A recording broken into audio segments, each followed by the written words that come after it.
Assalamualaikum warahmatullahi wabarakatuh. Kami dari kelompok 2 ingin mempresentasikan hasil diskusi kami yang berjudul Peranan Media Pembelajaran PKN. Adapun saya di sini sebagai moderator, rekan saya di Tantika pembaca pertama, saya pembaca kedua, dan rekan saya di Nasa Putri sebagai pembaca ketiga. Baiklah, saya dipersilakan kepada rekan saya di Tantika.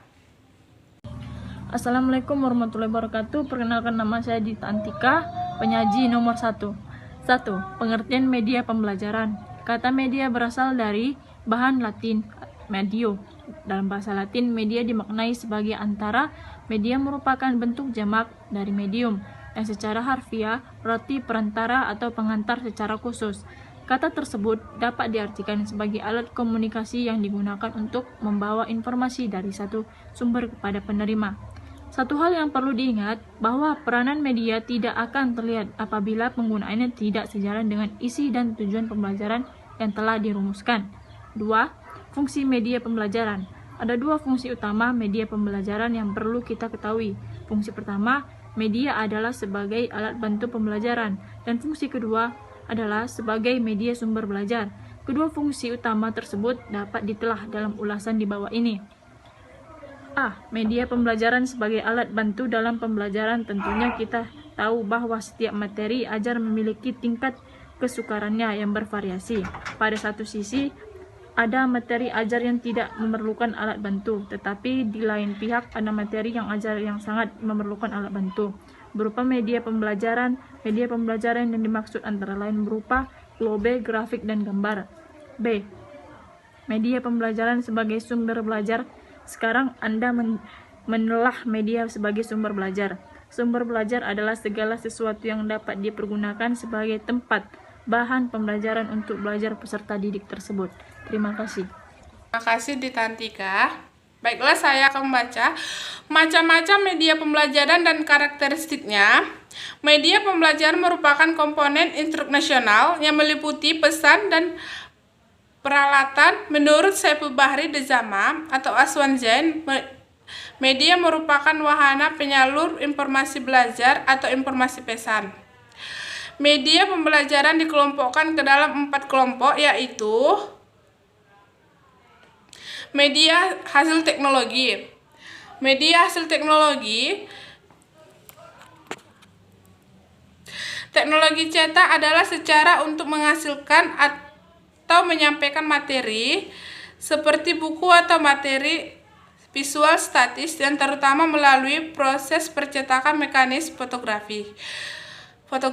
Yang kedua, media hasil teknologi audiovisual. Teknologi audiovisual, cara penyampaikan materinya dengan cara menggunakan mesin-mesin mekanis dan elektronis untuk menyajikan pesan-pesan audiovisual. Penyajian pengarahan secara audiovisual jelas bercirikan pemakaian perangkat keras selama pembelajaran seperti mesin proyektor, film, proyektor visual yang lebar, dan karakteristiknya bersifat linear, menyajikan visual yang dinamis, digunakan dengan cara ditentukan sebelum oleh perancang, merupakan representasi fisik dan dari gagasan real atau abstrak, dikembangkan menurut prinsip fisiologi behaviorisme atau kognitif.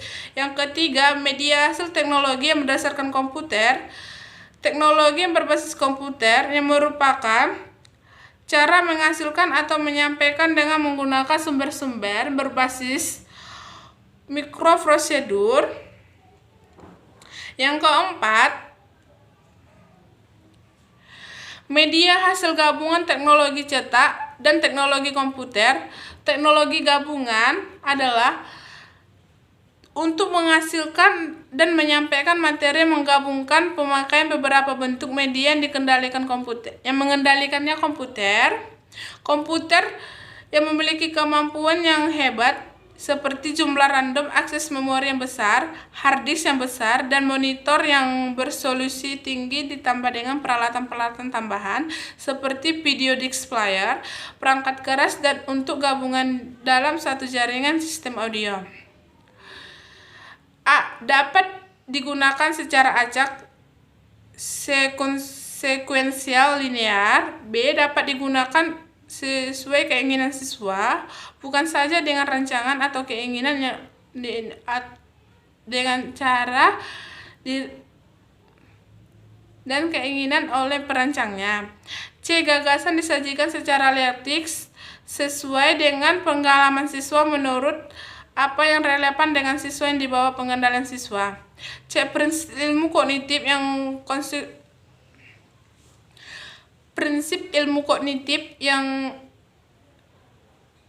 konstruksi ditetapkan dalam pengembangan dan penggunaan pembelajaran.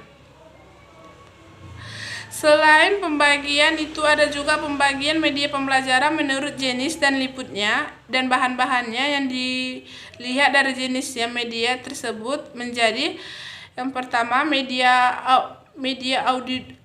auditif. Media auditif, media yang hanya mengendalikan suara seperti radio.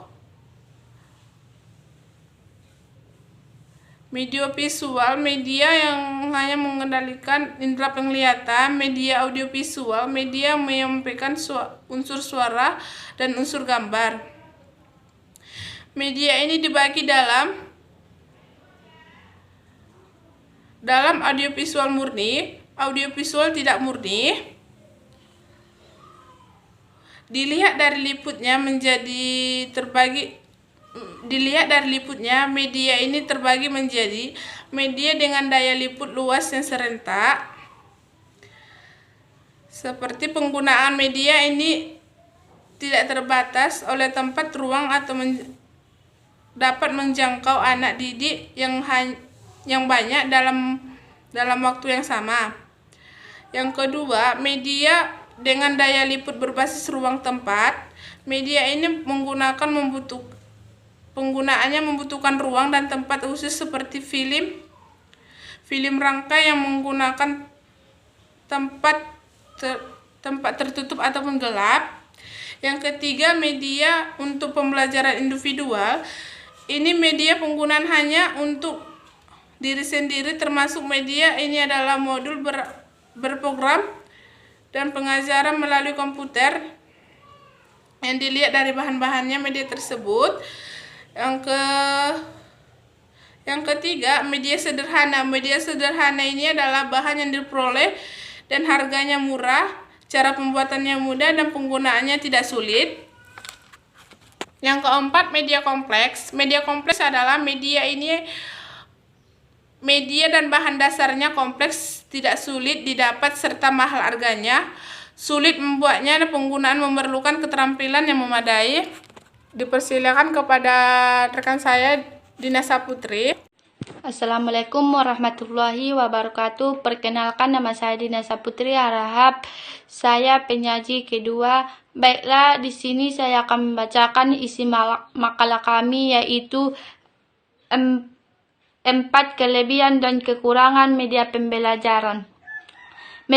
Meskipun dalam penggunaannya jenis-jenis teknologi dan media sangat dibutuhkan guru dan siswa dalam membantu kegiatan pembelajaran, namun secara umum terdapat beberapa kelebihan dan kelemahan dalam penggunaannya. Di antara kelebihan atau kegunaan media pembelajaran, yaitu 1. Memperjelas penyajian pesan agar tidak terlalu bersifat verbalistis dalam bentuk kata-kata tertulis atau lisan belaka.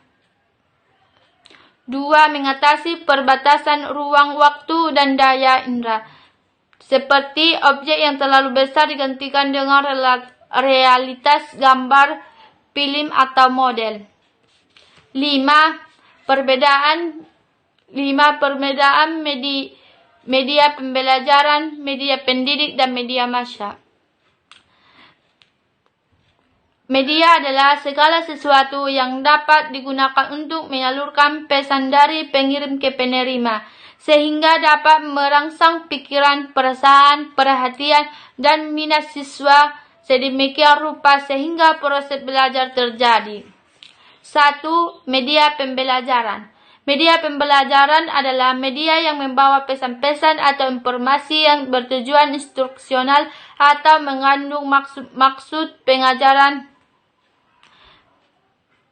Media pembelajaran meliputi alat yang secara fisik digunakan untuk menyampaikan isi materi pengajaran yang terdiri dari buku, kaset, film,